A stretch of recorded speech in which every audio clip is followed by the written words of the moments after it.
জাকির এবং যারা উপস্থিত আছেন। আমার কোনো কিছু বলার আগে আমি কেবল বলতে চাই, আমি যা জিজ্ঞেস করছি তাতে কাউকে অসম্মান করা আমার লক্ষ্য নয় এবং সবার কাছে আমি খুবই তরুণ। তাই কিছু বেঠিক বললে আমাকে ক্ষমা করবেন। আমার প্রশ্ন হচ্ছে, যতদূর আমি দেখেছি এবং জেনেছি, আমার চতুর্পাশে আমি দেখেছি ইসলাম প্রতিমা পূজায় বিশ্বাস করে না। তাই আমি জানতে চাই প্রতিমা পূজায় বিশ্বাস না করার কারণ কি? এটা আমার ১ম প্রশ্ন। ভাই প্রশ্ন করলেন যে তার বিশ্বাস মতে ইসলাম প্রতিমা পূজায় বিশ্বাস করে না। কেন ইসলাম প্রতিমা পূজায় বিশ্বাস করে না? যে কারণে ইসলাম প্রতিমা পূজায় বিশ্বাস করে না তা হচ্ছে এটা নিষিদ্ধ। পয়েন্ট নাম্বার ১, আপনি ঈশ্বরের প্রতিমা বানাতে পারেন না। ঈশ্বরের প্রতিমা বানালেন আপনি ঈশ্বরকে অবমাননা করলেন। ধরেন আপনি প্রতিমা বানালেন এবং ধরেন প্রতিমাটা পড়ে গেল, প্রতিমাটার কি হলো? সেটা ভেঙে গেল। যদি প্রতিমা নিজেকে সাহায্য করতে না পারে, কিভাবে আপনাকে সাহায্য করতে পারবে? স্যার, কিন্তু এখানে আমার পয়েন্ট হচ্ছে, যদি ঈশ্বরের প্রতিমা থাকে সেটা আসল ঈশ্বর না হতে পারে যিনি বিরাজমান। কিন্তু এটি আমাকে তার প্রতি উপাসনায় সহায়তা করে, প্রার্থনায় মনোযোগ বাড়িয়ে দেয়। যদি এটা সাহায্য করে আসল প্রার্থনায় মনোযোগ বাড়াতে, আপনার কি ধারণা এটা কি ঠিক?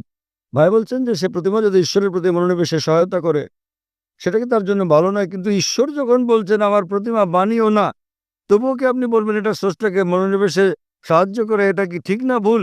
যদি আপনি ঈশ্বরকে ভালোবাসেন তাহলে তাকে মান্য করবেন কিনা? যদি আপনি ঈশ্বরকে ভালোবাসেন তাকে মানতে হবে।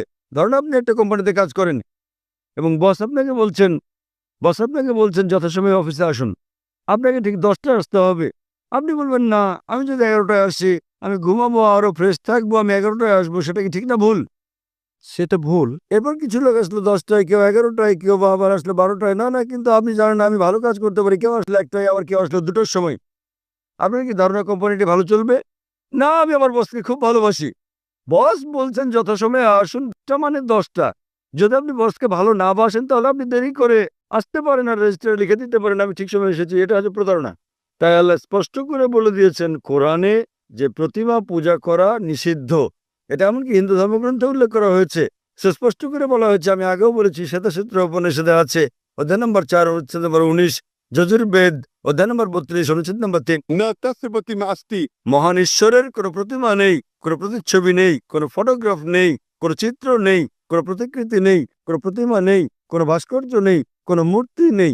যখন ঈশ্বর বলছেন কোনো মূর্তি নেই, কোনো ভাস্কর্য নেই, আপনি বলছেন না না, মনোনিবেশ করতে আমার দেবতা দরকার। কথা কে বলেছেন? হিন্দু পণ্ডিতগণ। যখন আমি পণ্ডিতকে বলি যে এটা স্পষ্ট করে লেগেছে বেদে পূজা করা ভুল, তারা বলেন না না, প্রথম দিকে যখন আমি প্রাথমিক ধাপে থাকি, নিম্ন পর্যায়ে আমার প্রতিমা পূজা প্রয়োজন মনোযোগের জন্য। যখন আপনি উচ্চ স্তরে, উচ্চ সচেতনতার স্তরে পৌঁছান তখন আর প্রতিমা দরকার নেই। তাই আমি হিন্দু পণ্ডিতদের বলি, মুসলিমরা ইতোমধ্যে সচেতনতার উচ্চ স্তরে পৌঁছে গেছে।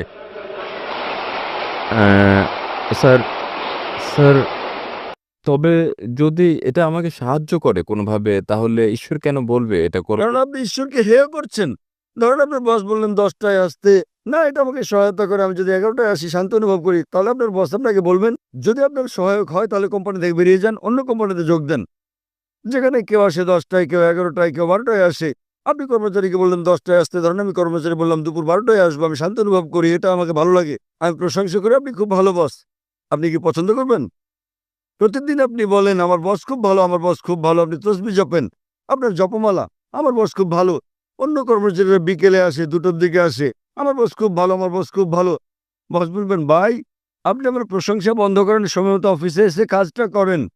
তাই আপনার ঈশ্বর, আপনার স্রষ্টা আপনার ধর্মগ্রন্থে আপনাকে বলেছেন, হিন্দু ধর্মগ্রন্থে, খ্রিস্টান ধর্মগ্রন্থে, মুসলিম ধর্মগ্রন্থে, প্রতিমা বানিও না।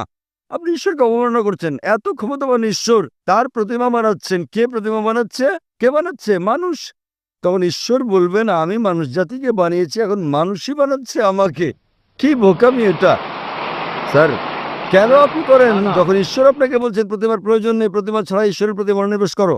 স্যার, আমরা ঈশ্বরকে সৃষ্টি করছি না। আমরা যখন প্রতিমা গড়ি এবং আমি আমি ভাবি আমরা তাকে হেয় করছি না। যখন আমরা প্রতিমা বানাই, এটা কেবলই তার একটি আকৃতি বানানো এবং আমার ধারণা এটা তারই অংশ বিশেষ। যদি এটা সেখানে আপনাদের থাকে না। বেদে উল্লেখ আছে? স্যার, আমি হিন্দু নই। আমি বেদে বিশ্বাস করি না। তাহলে কি আপনি খ্রিস্টান? আমি যৌন। জৈন। জৈনরা কি ঈশ্বরে বিশ্বাস করে? হ্যাঁ, তা করে। আপনি কি আপনাদের জৈন মতবাদ জানেন? কে আপনাদের ঈশ্বর বলেন আমাকে? স্যার, প্রভু মহাবীর। তিনি হলেন ত্রিতাঙ্কা, তিনি ঈশ্বর নন। আপনি জৈন মতবাদ জানেন না? স্যার আমি নাও জানতে পারি না। জৈন মতবাদ একটি নাস্তিক্যবাদী মতবাদ। জৈন মতবাদ একটি নাস্তিক্যবাদী মতবাদ। আপনি কি হিন্দু ধর্মকে জৈন মতবাদের সঙ্গে মিশ্রিত করছেন? স্যার আমি বলছি যে আমি হিন্দু নই। আমি জানি আপনি হিন্দু নন, কিন্তু আপনি জৈন হলে এবং আপনি বলছেন মহাবীর ঈশ্বর, আপনার জৈন গ্রন্থে কোথায় উল্লেখ আছে মহাবীর ঈশ্বর? তিনি হচ্ছেন একজন তীর্থঙ্কা, হ্যাঁ স্যার, তিনি হচ্ছেন, তিনি ঈশ্বর নন। তাই তবে আমরা তার উপাসনা করি এবং অন্য সব তীর্থঙ্করদের মতো। কিন্তু তিনি ঈশ্বর তো নন। মহাবীর কি বলেছেন আপনাদেরকে তার উপাসনা করতে? না, আমি এসব পড়িনি। আপনি জানেন না তাই আপনাকে বলছি। আপনারা জানেন না মহাবীর কি বলেছেন এবং আপনারা বলছেন মহাবীর হলেন তীর্থঙ্কর। এটা কি আপনার কর্তব্য না যে মহাবীর কি বলেছেন তা খুঁজে বের করা? হ্যাঁ স্যার, তাই। তাহলে আমি কি করবো? কারণ আপনি একজন অযৌক্তিক মানুষ। স্যার আমি কি, যখন আপনি কোনো কোম্পানিতে যোগদান করেন সেখানকার নিয়মকানুন মেনে চলেন না। জি স্যার, জৈনবাদ এক ধরনের নাস্তিক্যবাদ। তাই তারা বিশ্বাস করে যে যারা জীবন লাভ করে তাদের মৃত্যু জন্ম জন্ম মৃত্যু জন্ম মৃত্যু হয়। যদি আপনি চক্রমুক্ত হন, যখন আপনার কোনো ইতিবাচক নেতিবাচক দিক থাকে না, তখন আপনি লাভ করেন নির্বাণ। জৈনবাদ অনুসারে 24 জন মোক্ষ অর্জন করেছেন জি স্যার, এবং মহাবীর হচ্ছেন 24তম তীর্থঙ্কর। জি স্যার, 24তম। স্যার, তিনি ঈশ্বর নন। স্যার। তার মানে আপনি আপনার মহাবীরকে চেনেন না, জৈনবাদ সম্পর্কে জানেন না। কিভাবে আমি আপনার সঙ্গে জৈনবাদ নিয়ে কথা বলি? স্যার আমি এখানে তা বলছি না স্যার। আমি যা জানতে চাই তা হচ্ছে যে প্রতিমা পূজা, স্যার যা আপনি বলছেন স্যার, কোরআনে প্রতিমা পূজা ভুল একথা উল্লেখ করার কোরআনে কারণ উল্লেখ কি? আছে, বাইবেলে উল্লেখ আছে। না, এটা উল্লেখ আছে, কোরআনে উল্লেখ আছে, বাইবেলে উল্লেখ আছে, হিন্দু ধর্মগ্রন্থে যে প্রতিমা পূজা করা ভুল। তাহলে কোথা থেকে আপনি এই দর্শন পেয়েছেন? স্যার স্যার আমার বক্তব্য হচ্ছে, আমার পয়েন্ট হচ্ছে যে যেখানে আমরা ধরে নিচ্ছি যে যদি কোরআন হয় আসলে ঈশ্বর যা বলছেন, তাহলে তার মানে মানে সেজন্যই প্রতিমা পূজা ভুল। আমি যদি বলি যে আমি যুক্তি দেই, হতে পারে তা একটি পয়েন্ট ছাড়া যুক্তি। তবু যদি আমি বলি যে কোরআন ঈশ্বরের বাণী নয়, তাহলে কি আসল যুক্তি যে প্রতিমা পূজা ভুল? খুব ভালো, তাহলে আপনাকে বলতে হবে কোনটা ঈশ্বরের বাণী। যদি কোরআন ঈশ্বরের বাণী না হয় তাহলে কোনটা ঈশ্বরের বাণী বলেন আমাকে। স্যার আমি জানি না, তাই আমি আমি জানি, আপনি আমাকে অনুসরণ করেন। যদি আপনি না জানেন তো শিক্ষককে জিজ্ঞেস করেন। একজন ছাত্র বলছে শিক্ষককে 2+2=4 নয়, শিক্ষক বললেন কত বলছে আমি জানি না। কিন্তু স্যার আমি যদি জবাবে সন্তুষ্ট না হই? যদি আপনি সন্তুষ্ট না হন তাহলে কারণ সেটাই। আপনি কি আমার আগের উত্তর কখনো শুনেছেন, আমার ভিডিও দেখেছেন? না স্যার, এই প্রথম আমি আপনার বক্তৃতা শুনছি। আচ্ছা, আপনি কি আমার আগের উত্তর শুনেছেন যা আমি বিজ্ঞান সম্পর্কে এক নাস্তিককে বলেছি? আপনি কি মনোযোগ দিচ্ছেন? স্যার হতে পারে সে সময় আমি হলে ছিলাম না। আপনি কি সে উত্তরটা হচ্ছে, যদি আপনি না থেকে থাকেন আমি অনুরোধ করি আপনি যান এবং দেখুন আমার ভিডিও ক্যাসেট কোরআন কি আল্লাহর বাণী, আমার ডিভিডি।